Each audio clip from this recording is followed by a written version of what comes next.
Hello, hello, friend. We are back with another All Right Welp episode of Prepared Enough. I am your host, Natasha.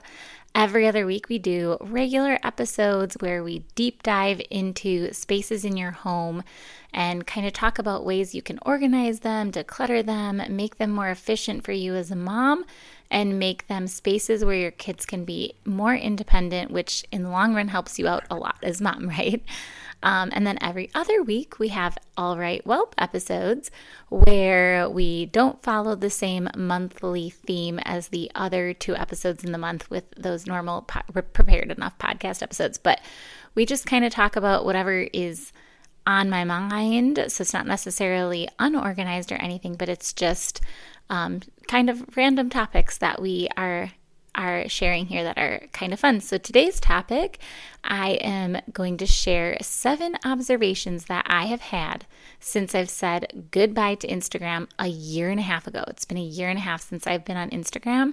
I do still have an account solely for the purpose of logging in if like a company is sharing a code or something and they're like, it's only on social media. So I haven't deleted my account per se, but I don't go on ever. I think I've logged on like 3 times in the last year and a half just for those exact purposes that I shared.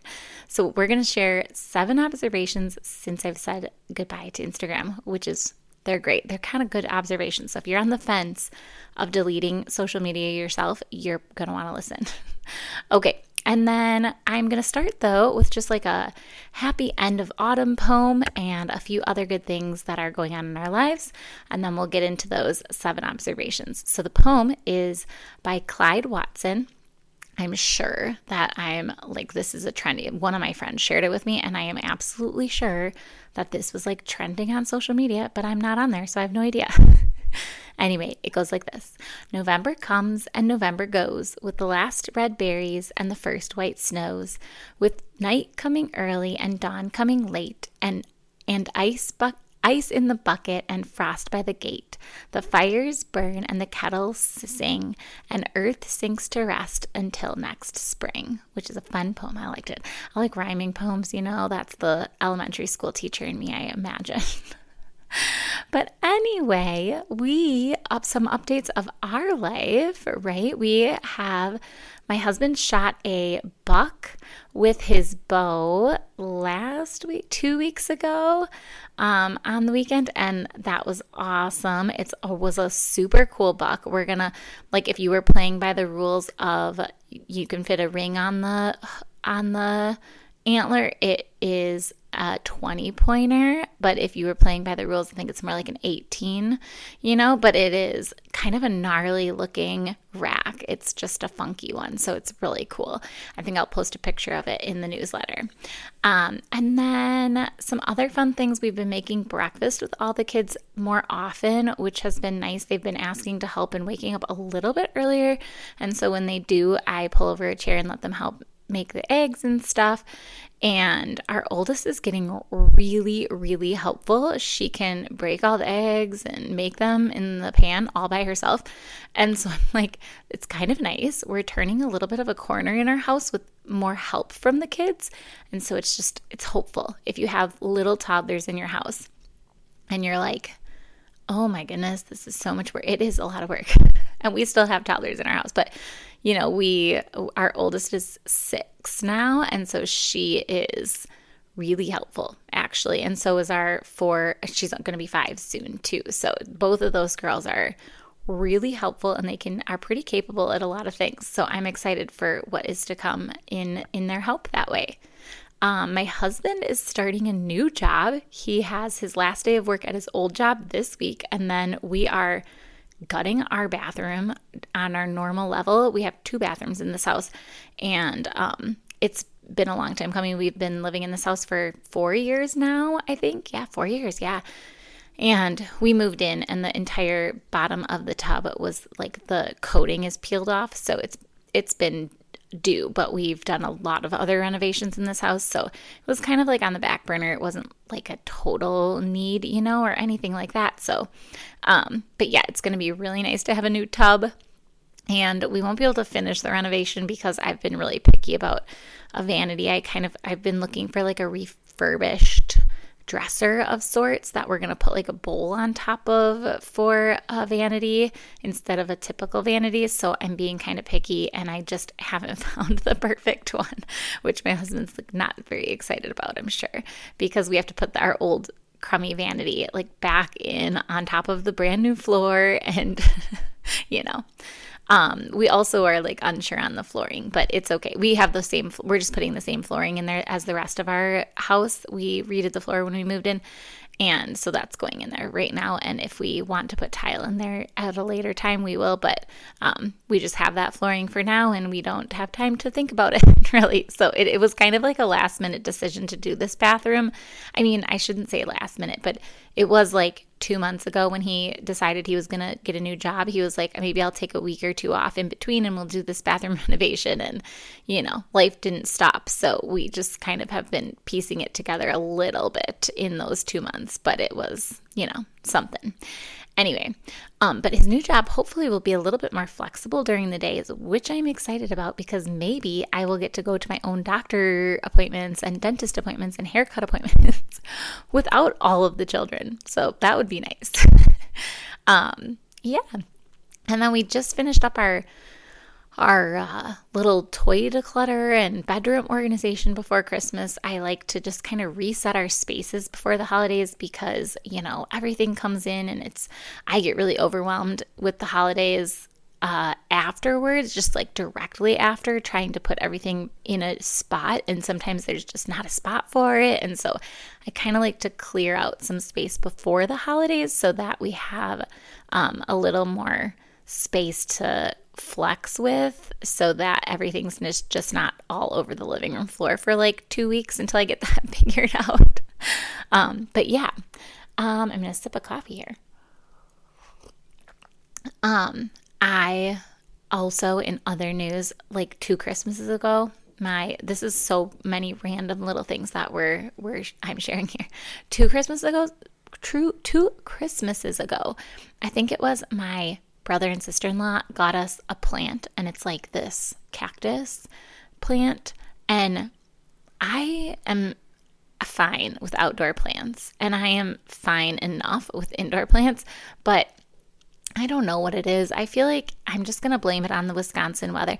I swear, like every fall, I kill a handful of plants in our house and they just need to be replaced, right? Like I feel like they only survive so many years before the fall cold temperatures by the windows just kill them. And especially, you'd think it's like, people say it's like the easiest plant to keep alive, cactuses and stuff. I kill all of the cactuses I've ever owned. I am a pothos gal and I don't know. There's some other plants that we have in our house, but they're hard to kill kind of plants. But these cactuses, I kill all of my succulents. Like I can't keep them alive. But I was just telling my brother that the one that they've got us 2 Christmases ago was like lasting, like I was like, we haven't killed it. It's great. But I will say it had like 5 shoots. Okay. And we have 4 kids. Okay. One of the shoots died and like flopped over and I just yanked it out when we had a miscarriage. This is really ominous. Okay. And like totally unrealistic in my head to have anxiety about this. But then there was 4 shoots left, right? We have 4 kids. And I kid you not, another shoot just died. And now I have like severe anxiety about like what that actually means, which it means nothing. It's a cactus. It's like succulent. Like it means absolutely nothing. But I have an unreasonable amount of anxiety. I think I'm just going to throw it away. But I don't know. That I have actually even some anxiety about throwing the plant away itself too. I'm like, oh no, maybe I can't do that. Okay. Anyway, moving on. All right.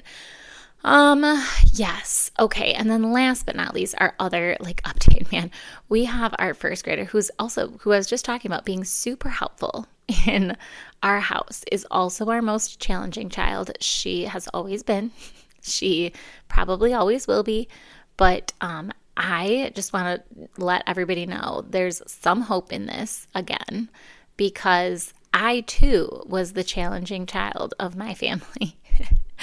And I think I turned out all right. And I have a good relationship with my parents. And, we don't all hate each other. And I'm a functioning human being in society. So there is some hope if you have a really spirited child. Just tough through it with her. I'm also just like encouraging myself.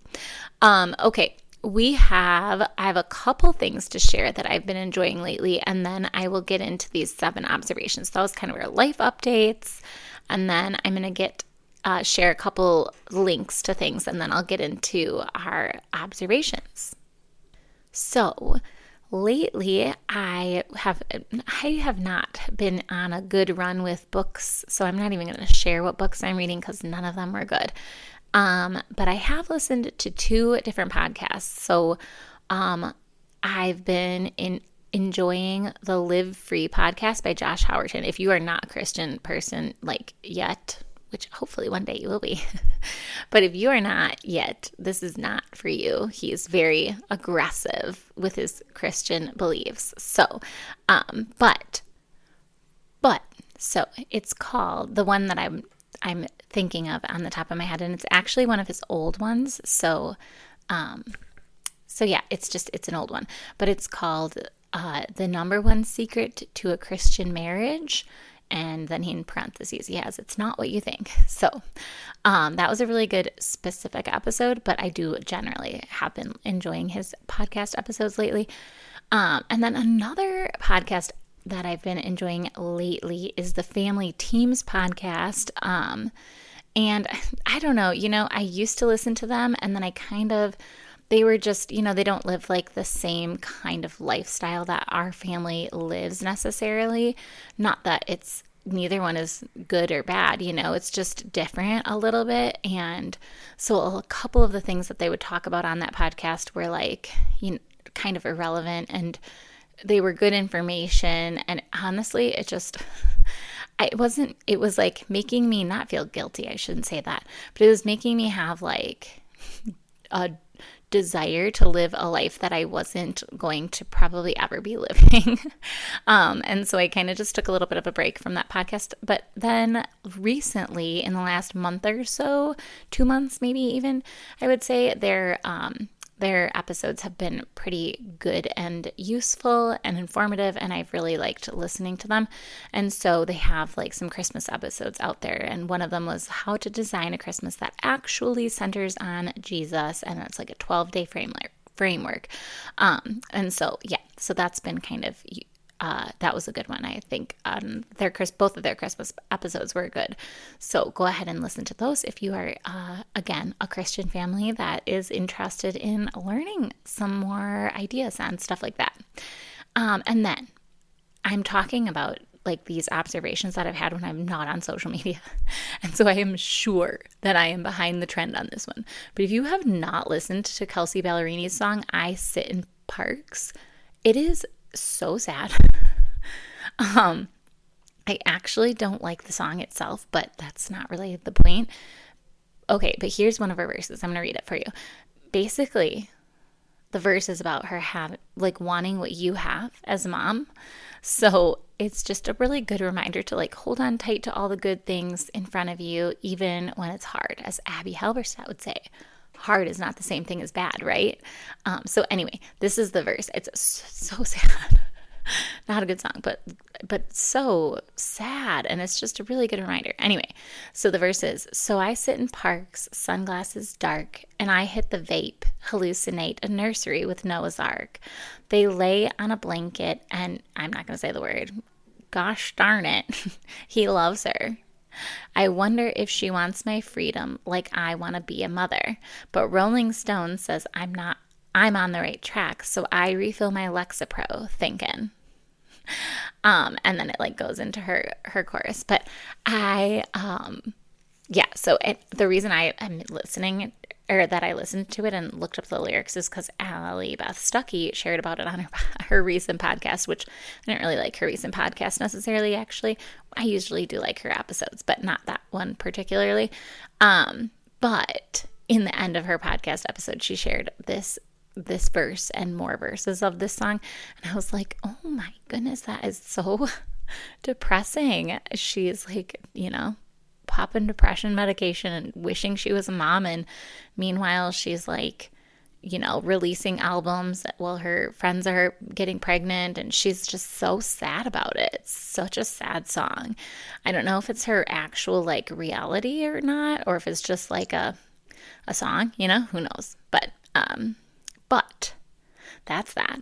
Okay, so now I'm going to get into my 7 observations that I've had since I've been off of Instagram. So I have been off of Instagram for a year and a half, right? Okay, so I've never been on TikTok. So I'm going to say like I'm basically off of social media, but specifically Instagram because that was really the only one that I ever used.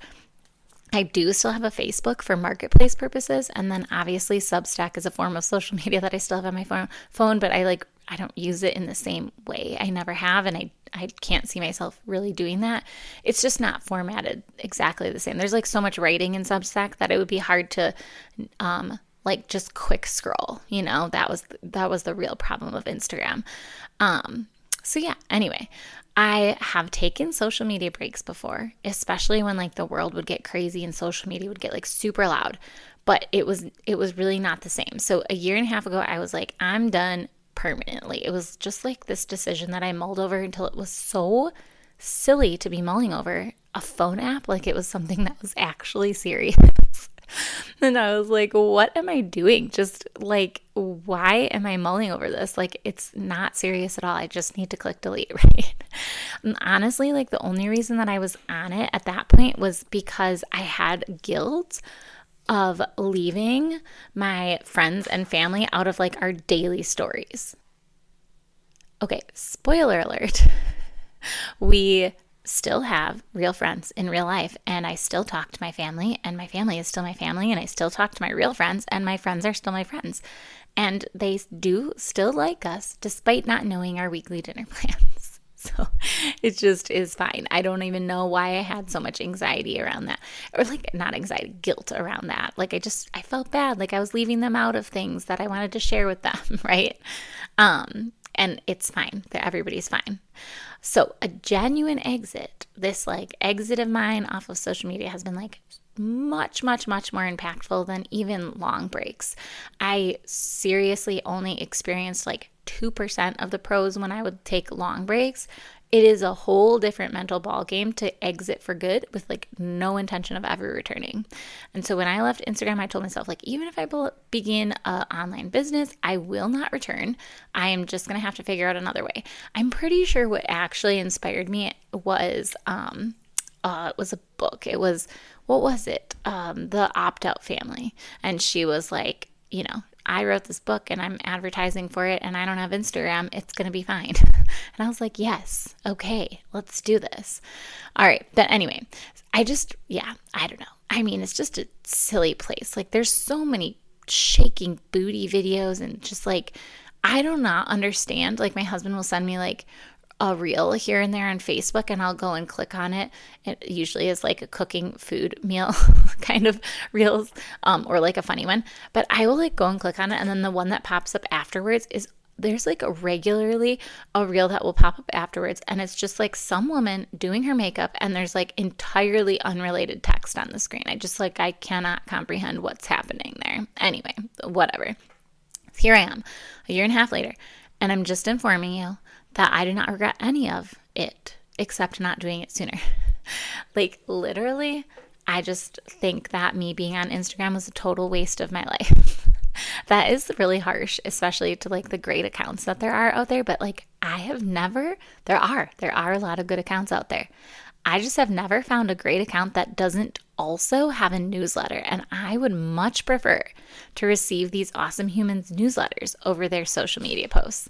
People usually don't share in the same way in both of those formats. And I would rather get an email or just go click on their website once in a while and keep up to date with them. I don't need so much information coming my way every single day. So here are some of the observations that I've had. So number 1, I am entirely clueless on trends, like literally clueless, and it's fine.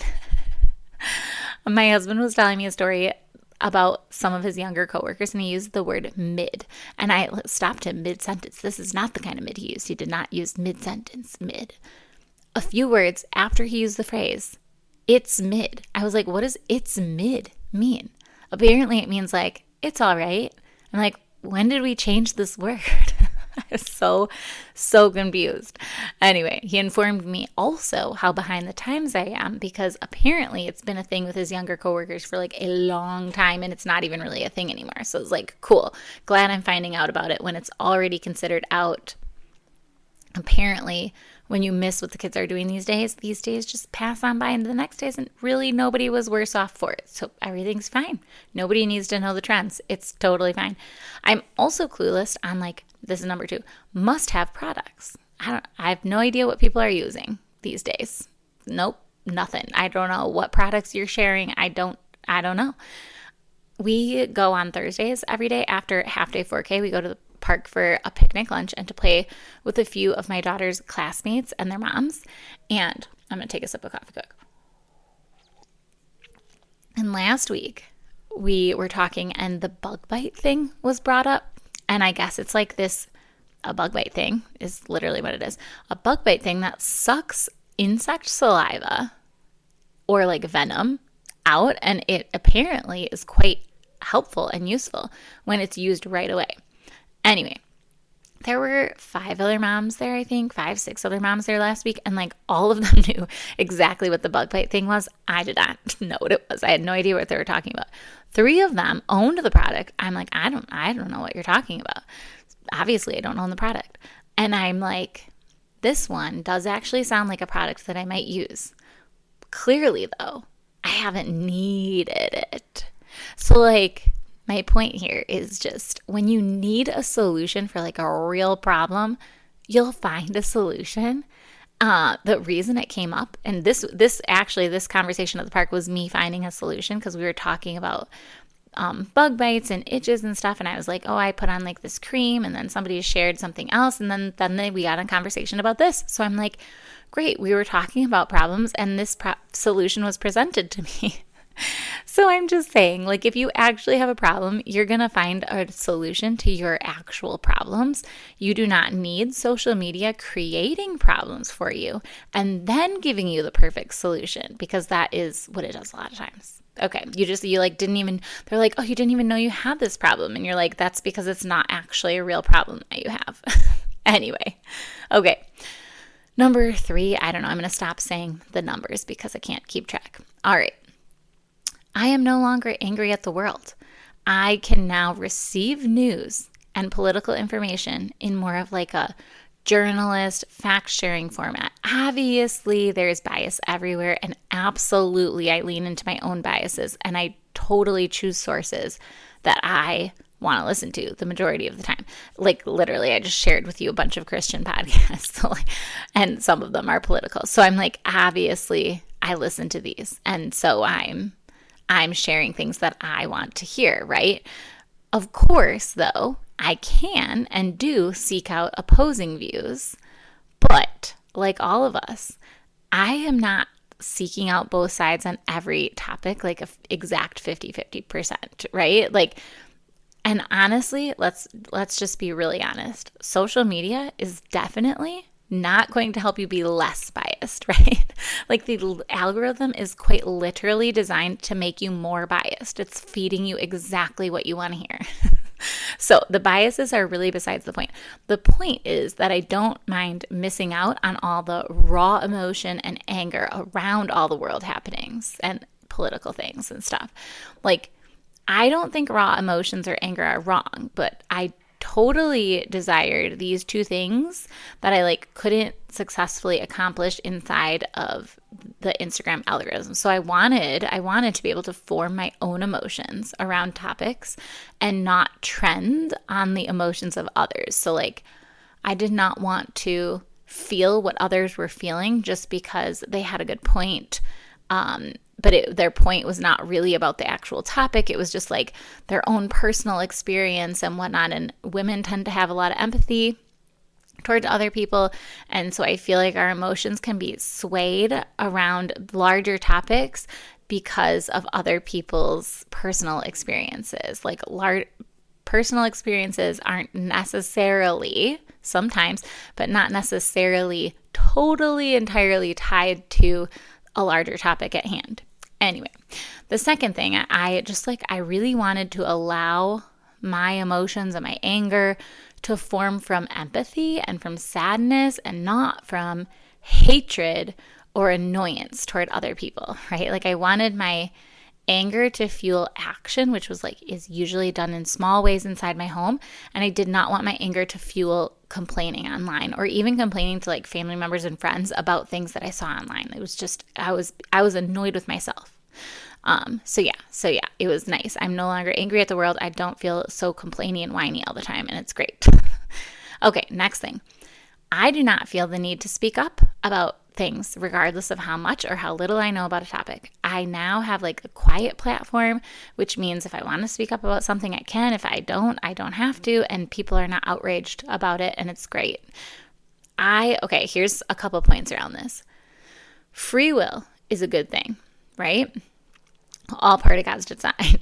I think it's a great idea, right? Great thing. We need free will, right? Unfortunately, having free will means that people are free to make choices, good or bad, right? Good things are obviously going to happen when people make good choices. Bad things are going to happen when people make bad choices. And sometimes horrible, horrible, tragic things are going to happen when people make horrible, horrible, tragic choices with their free will. I do think that arguments and deep thinking over bigger issues are really good things, right? We don't want to fall in line without ever thinking about an issue. However, I think we get into sticky situations when we argue larger issues while our brains are still in that fight or flight mode from emotions around individuals and their horrific choices, right? We can feel so angry and so much hatred toward a single person and then tie that to bigger issues. But really, it's just toward a single person, right? And their own choices. And obviously, things are similar, and that's stereotypes, right? We stereotype lots of things, right? And so anyway, but social media, it just has the ability to spread stories of horrible people and horrible things in a matter of seconds. And I do not think that every single person who has a platform should be expected to speak out within seconds before a whole story is released. I don't think people should be expected to speak out ever necessarily even. I think that people, human beings that are in online spaces have just as much of a right as other people that are not in online spaces to keep their opinions private if they so choose on topics. And on a lot of times, I feel I see a wrong opinion form from an initial reaction, and then that person doubles down or triples down on that wrong opinion because they would rather be wrong than try to prove to everybody else that their wrong is actually right. They would rather do that than admit that they are actually wrong. And so I feel people double down even when they know deep down that they're not really right. And so I don't know. And that is just because they had an initial reaction over something that caused anger, and they said something, and now they just don't want to back up and be take a hit to their pride and be oh, you know what? I'm sorry. That was wrong of me. Whatever. Anyway, it's a really apparently challenging thing to change, your opinion when new information is brought to light, I guess. So anyway, I don't think people should have to talk up about their opinions if they don't want to. And so that is something that I'm glad I don't feel pressure to do anymore.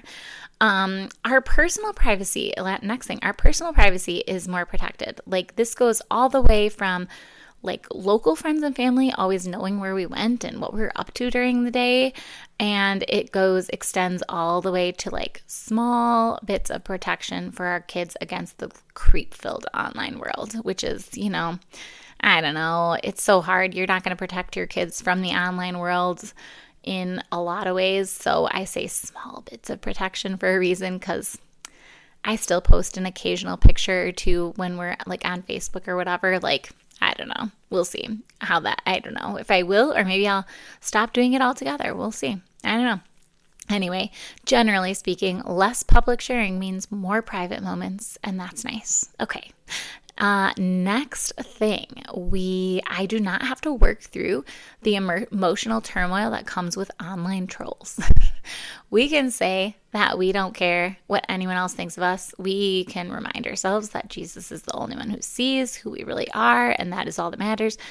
But like a single person, a nasty troll on the internet can send a knife, especially like if it's somebody that you actually know personally.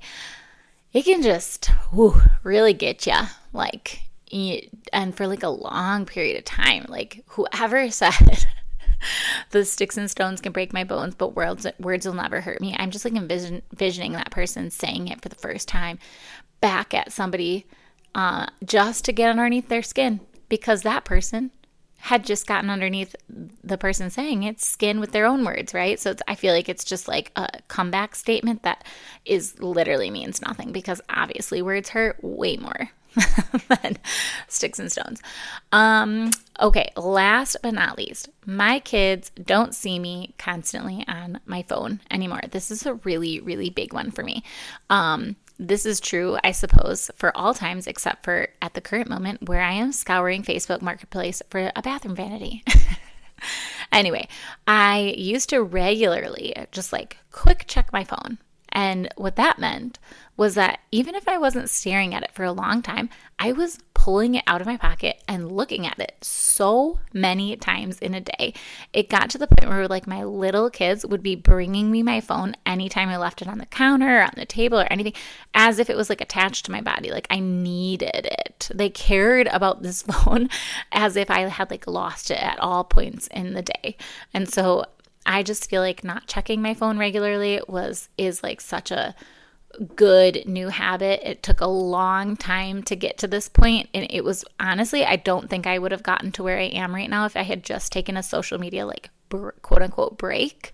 I feel like I had to disappear with no return in sight in order to like give my mind the memo that I do not need to check my phone. Like there is literally nothing happening on it that is important at all. Like I can check emails at the end of the day. Like there is nothing that I need to check. No little likes to look at. Like there is nothing going on there.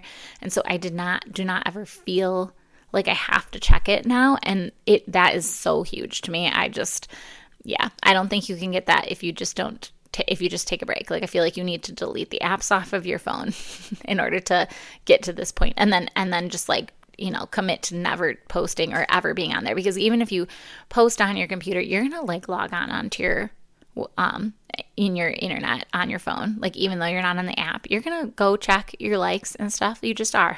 So anyway, it has to be a gone for good kind of thing.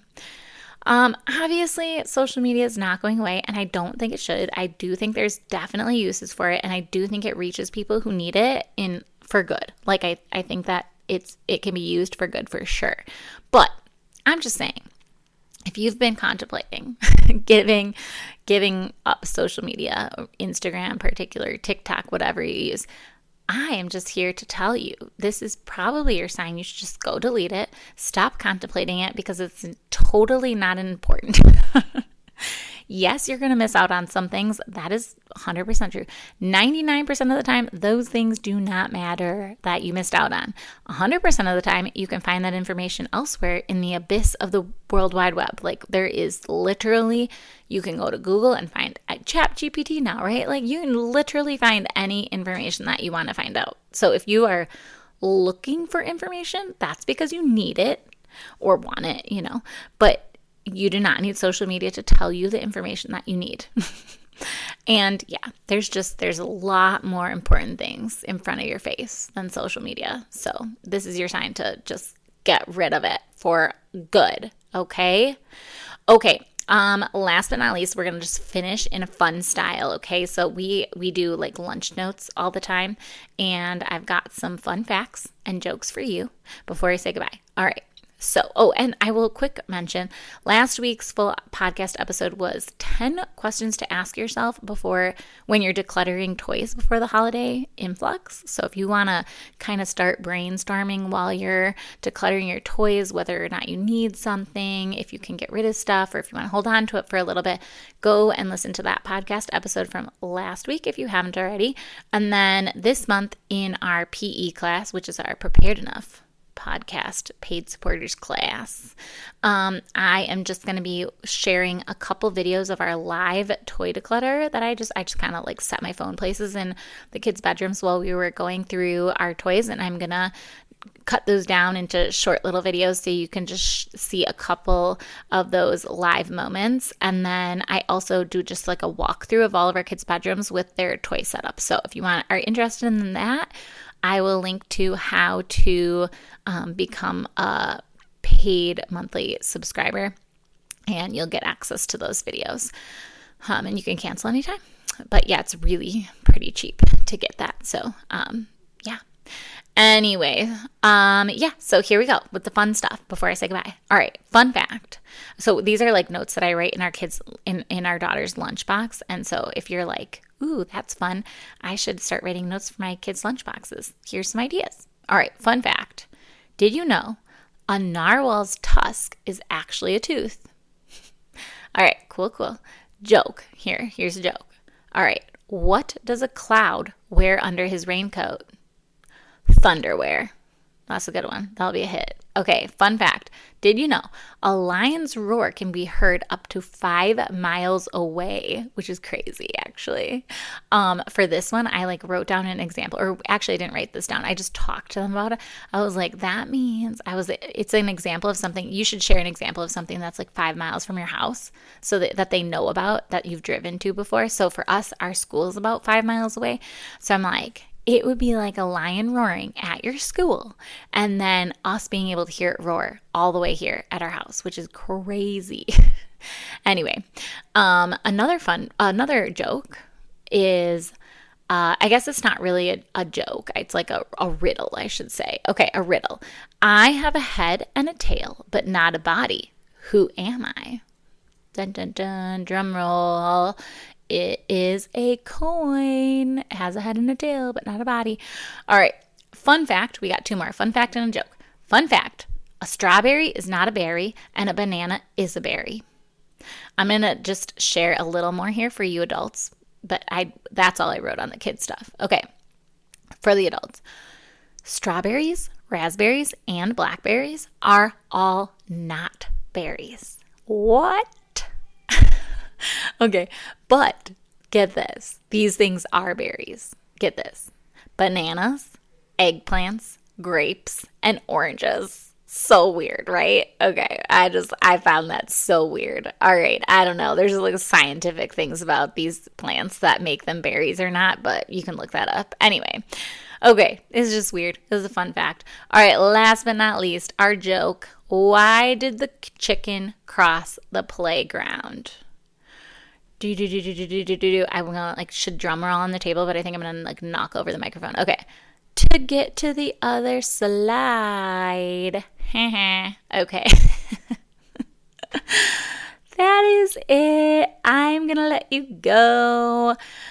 Drink water, eat snacks, everybody. I will see you next week on the podcast. We are going to be talking about some prompts and some language to use with your kids when you are decluttering their toys. So you can either use that now, a little pre-holiday toy declutter, or you can save that episode for later and come back to it in January if you're like, now I'm going to go through all my stuff. So yeah, going to be a useful one. It also should be pretty short and sweet. So that's that. So I will see you next week for that podcast episode, and then the following week for another fun newsletter, All Right Welp podcast episode. So that is it.